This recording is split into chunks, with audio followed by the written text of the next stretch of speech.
now, maybe that's enough people for the time being so that people don't wind up standing there for a very long time. Why don't we begin over here? Just give me your name so know who I'm talking to, and then you can ask your question. Hi, John. My name is Phil Holland, and I've been with you for 31 years. And Thank you, enjoyed Phil. your ministry. And I just have one quick question that has been on my mind for quite some time. Both my wife and I live in Burbank. We have a lot of people from the Watchtower Society come to our door. Right.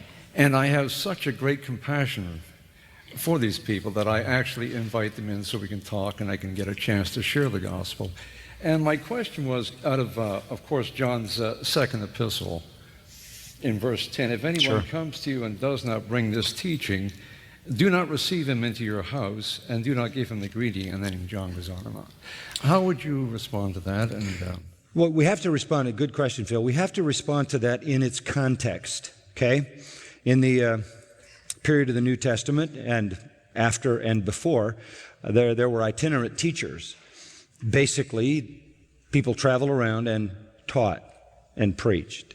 They were dependent upon the care and the reception of people in the towns and villages where they went to receive them into their homes, to give them lodging, to give them food. That's the context here.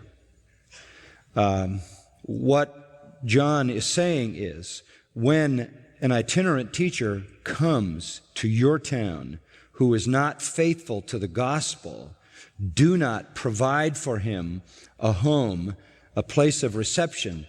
That's the context here. It does not mean that you should not have a conversation with somebody with the objective of communicating the gospel to them.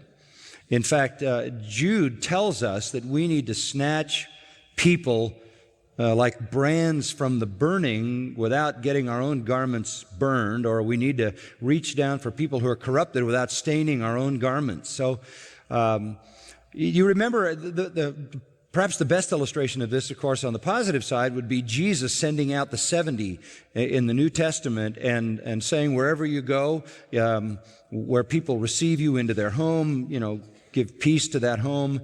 Where they spurn you, shake the dust off your feet and go somewhere else. That's a picture of the itinerant preacher moving around the countryside, going from village to village. That's how they plied their trade. That still goes on to some degree in parts of the world today. But it would be the idea of a welcoming reception. If in the Jewish kind of social world, having a meal with someone was tantamount to acceptance of that someone, then that is exactly the way they viewed that, because that's why the leaders of Israel condemned Jesus. They said, he eats with sinners. And the Pharisees, you remember, wouldn't eat with anybody but a Pharisee. So the idea of opening your home, receiving somebody in, having a meal, giving them hospitality, caring for them, meeting their needs, which is aiding and abetting their enterprise, is exactly what it's talking about there. I don't think that it is specifically referring to the fact that we should not have a conversation with these people geared to communicating the truth to them. I think we should. Now, having said that, you have to be very, very careful that if you're going to engage yourself with a Jehovah's Witness or with a Mormon or any other person that comes along denying the truth, that you take the position of the offensive. It's very easy for them to twist and manipulate a new believer who can get tossed to and fro and carried about by every wind of doctrine. So someone as mature as yourself, I would say they have no idea what they just stepped into. And that's a good thing. So keep it up, Phil. Okay.